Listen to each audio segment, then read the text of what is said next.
Thank you, Sadhguru. Question, you talked about working on yourself and meditation comes into it, yet I've seen plenty of meditators that don't seem to act that well. So can you talk about that a bit? Yeah. I'm not in any way identified with any political nation on the planet, but when I use the names of countries, don't think it's from some prejudice. When anything comes to America, it takes on a different form. It just amuses me what forms it takes.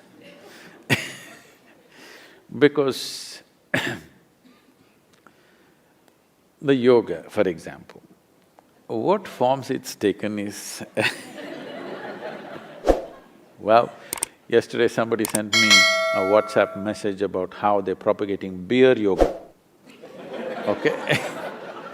So yogis who have drinking problem and drinkers who have yogic problem, they do beer yoga, okay? Like this there are many So we need to understand this. This is not…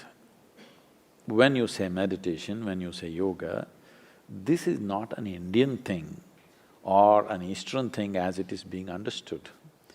This is paying attention to the inner nature of who you are, all right? Fortunately, the fundamentals of being human is same fundamentals, doesn't matter which continent you have come from. Though for a long time people have been prejudiced against one against the other, but fundamentally these creatures are made the same way, this entire species is made the same way, okay? On the surface, maybe I'm made of chocolate and you are white chocolate, whatever, okay? That's different. So, we need to understand this. For example, you use the word meditation. You must understand this. These words are being thrown around. The word meditation in English doesn't really mean anything specific. It's too general.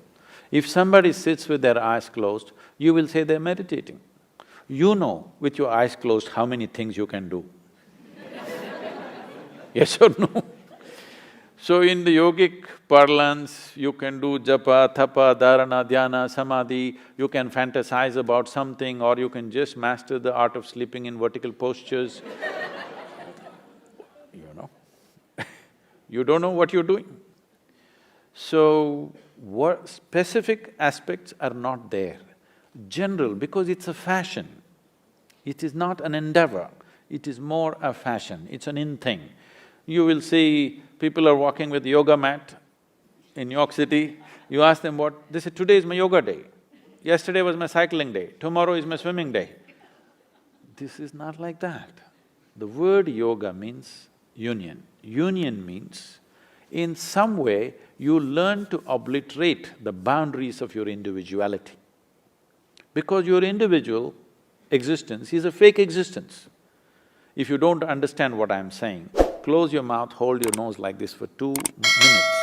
You will understand without the larger atmosphere supporting you, you can't exist for a moment. Yes? What you exhale, the trees are inhaling, what the trees exhale, you are inhaling every moment of your life. But this is not there in your experience. Actually, one half of your breathing apparatus are hanging out there. If you experience this, do I have to tell you, don't cut the tree? Do I have to tell you something else like this? To plant the tree? It wouldn't be necessary. If you really experience one half of my lungs is hanging out there, you wouldn't call a tree a wood, isn't it? If I call you flesh, is it an insult or no? So calling a living tree as wood, this happened to me. You know, when I was doing literature, we were always studying English poetry and we were introduced to American poetry. So the first day this lady teacher comes and she says, I'm introducing Robert Frost to you and he's a great poet and this, she says so many things. And then she starts off, woods are lovely, dark and deep. I said, stop. I was only 19. I said, stop. She said, why? I said, a man who calls a tree a wood, I'm not going to listen to that guy. She said, no, no, this is a great poet. I said, I don't care how great he is. A man who calls tree a wood, I'm not going to listen to that guy, I didn't let her teach. Because this has gotten into our minds. We have not experienced life. We've concluded about everything. We made conclusions about everything. We have not experienced it. If you sat here and experienced life, very well you would know what the trees exhale, you're inhaling every moment. You can do without any relationship in your life. This one relationship you can't break. Yes or no? We have not brought human beings to experience. Meditation means this, yoga means this, to bring people to a living experience of life. It's not just the trees and the atmosphere. As you sit here, every subatomic particle is in communication with the rest of the universe. Otherwise you can't exist here for a moment. This entire fake idea of who you are has to go, that's meditation. So anyway, technically what is meditation? Meditation is a consequence, but because these societies have become so goal-oriented, they want the mango, they don't want the tree. If you want flowers in your garden, you don't have to do flower meditation. You don't even have to think flower.